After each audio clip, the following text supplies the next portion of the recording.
Are you ready for change? Hit it! That's what I'm talking about. Wait! Okay, now, from the beginning. Hit it, boys.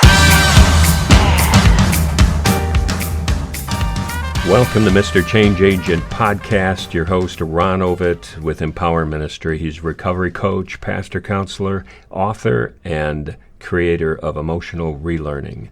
And today we're picking it up, talking about habits, talking about addictions, and it's just been a fascinating series.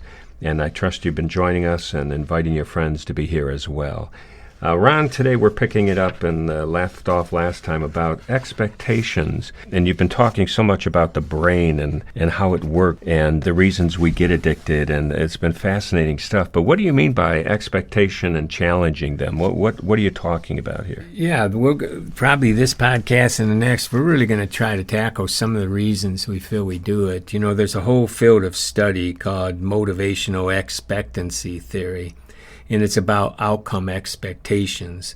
It examines what you expect to gain from your behavior. And so I often challenge people, what are you getting from it? What are you getting from it? Because we don't do something for nothing. What's so interesting, you get some people say, well, I smoke because it calms me down. Someone else will say, oh, I smoke because it gets me going. So, you got different things, and sometimes people say the same thing. So the same person says, in one instance, it gets me going. Another person, another time it gets me down. So we need to manage these expectations. And so I usually have them, what are your reasons? And what I want to do is kind of take a look at some of the main reasons of why we do some of the things and maybe challenge them a little bit. And maybe those of you listening here can, if this applies to you, you can challenge it a little bit. I would encourage you, if it applies to someone else, to be gentle on these things. Here again, we don't want to alienate someone by going, well, no, that's not true. Again, you can get our ebook on www.empowerforliving.com/trigger, singular. A lot of this stuff will be in there. But let's look at this one. It relaxes me. Does it really, or is it just shutting down withdrawal symptoms? Now, it may have been at one time it was helping you relax, but if your addiction really relieves stress, then everyone in high-stress jobs would be taking it. Everyone there's all kinds of high-stress jobs out there. It'd be prescribed to everyone. We'd all be doing it. But the fact is we're not. Why? Because it doesn't really relieve stress all the time. Well, what is happening is that the stress is coming from the addiction. Stressful situations come and intermingle with already stressful situation of withdrawal. Withdrawal is the physical and emotional and mental stress that comes when your brain is experiencing the rebound effect of addiction and the dopamine insistence that you have to have your drug of choice. This is the true stress you're relieving. And it lulls you into believing that all your stress is gone and you decide to be without it would be depriving yourself of a great stress reliever. But it's not true. You have the capacity to find real ways to relieve stress. But your addiction only exacerbates the situation by delaying any real action toward the real life stressor. So you're not really working on the real life stressors. You're just calming down the rebound effect, the withdrawal effect. The thing that I marvel about all this, Ron, and I think might be surprising some of the listeners as well, is that, we're lied to so many times, and so much of it is from our inner voice or from our own brain telling us things that just aren't true because it's developed for whatever reasons, its mechanisms kick in. And what you're saying is we have to grab hold of that and shake it and say, no, you're not in command of things, I am. Yeah. And have to fight those lies.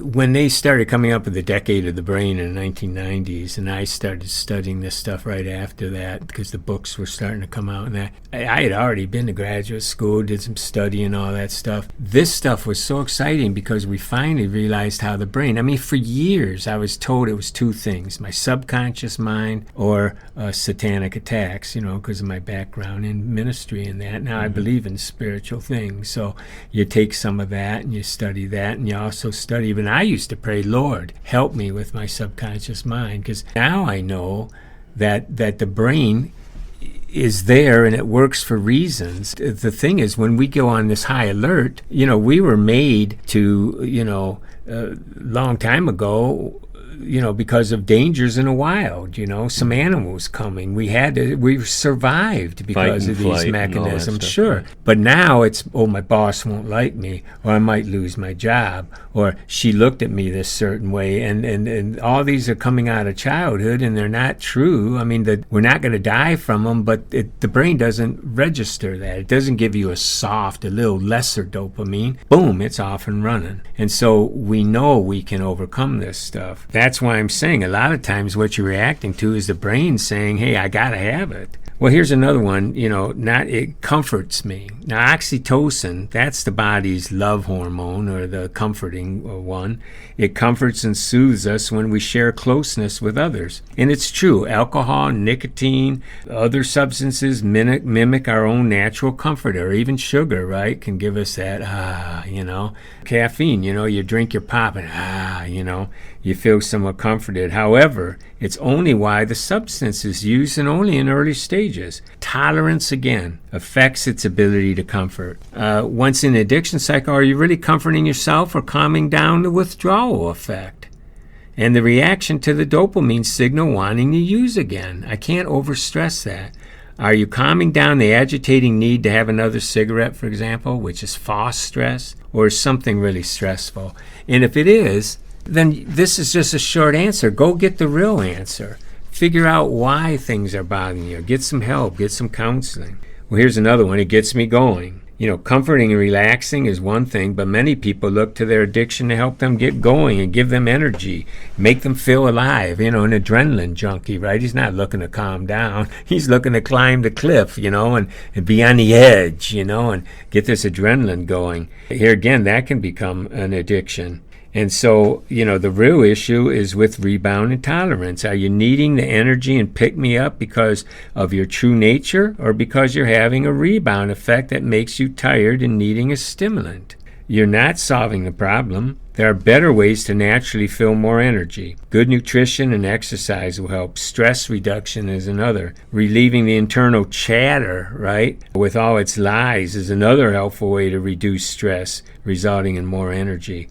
We need to solve the issues, not mask them with your addiction. So please, all you mountain climbers out there, I'm not saying it's wrong to go rock climbing, okay? I'm not saying it's wrong to do exciting things. But when you have to have it, when you feel so down because you don't have it, you got to ask yourself, what's going on here? Am I addicted? Well, how about this one? My addiction helps me with my problems. I have heard this one so many times. I beg to differ with that. It's an illusion. It makes you numb yourself to your problems. It may provide a temporary escape, but in no way is solving your problems. It's an illusion. In a way, it's become your new problem. Exactly. It's your big problem. Oh, I got money problems. Yeah, well, what are you spending it on? Man, I've got guys out there that crack cocaine. They'll go for thousands of dollars. I mean, this is serious stuff. Perhaps it makes you temporarily not care about your problems, but is that solving them? In fact, it only exasperates your situation and causes more fallout. It's like saying that procrastination, because you temporarily forget your deadline, gets your report in on time. No, it only aggravates it. Likewise, your addiction is not helping you deal with your problems. It's helping you escape. The real solution is to be clean of your addiction and allow your brain to function normally, and you'll help with your situation. There are answers, but it's not in your addiction. And let me say this. There's a post-acute withdrawal, we call pause, in a lot of addictions. And so it's going to take a little time for you to feel on the top of your game again. And so a lot of times people just want to use again because they want to feel sharper. But you can get there naturally. So we'll look at some more of these as we get into the next podcast. But I hope that this has helped. And again, start challenging yourself. What am I really gaining here? What am I gaining? I just had a young person contact me today because they're going to quit cigarette smoking. And they were saying, well, I hope I can do it. Well, here's the point. I asked them, why are you quitting? What's your why? What is your why? When you can answer that why, and you can see that being without it is going to be better than being with it, that why is really worth pursuing, then all that matters there is going through a little bit of withdrawal. And even as bad as heroin withdrawal is, people do it. They do it all the time, and you can do it too. So anyways, I want to encourage those listening. Great. So grab onto your why. Sit there and ask yourself why, and hang on to Believe it. it, see it, see yourself doing it. It's worth it. Very good. You've been listening to the Mr. Change Agent podcast with your host, Ron Ovitt, founder and director of Empower Ministry, recovery coach, as you can probably tell from the podcasts, and pastor counselor. So we're just so glad to have him here, and these have been fantastic. A lot of response to these, and I would just challenge you to go to their website, empowerforliving.com, and look at the resource page. And while you're there, pick up the free download of their ebook on triggers. That would be at empowerforliving.com/trigger. And check out their YouTube channel as well. That's go to YouTube, look search bar, put Mr. Change Agent, and Ron's picture will come up, and you can click that, and you'll be in there with tons of material for you to look at and share. So make sure you tell others about this. Get them, send the links over to friends. Let them know that this exists and that this podcast can really help. So thanks for joining us. We'll see you next time on Mr. Change Agent.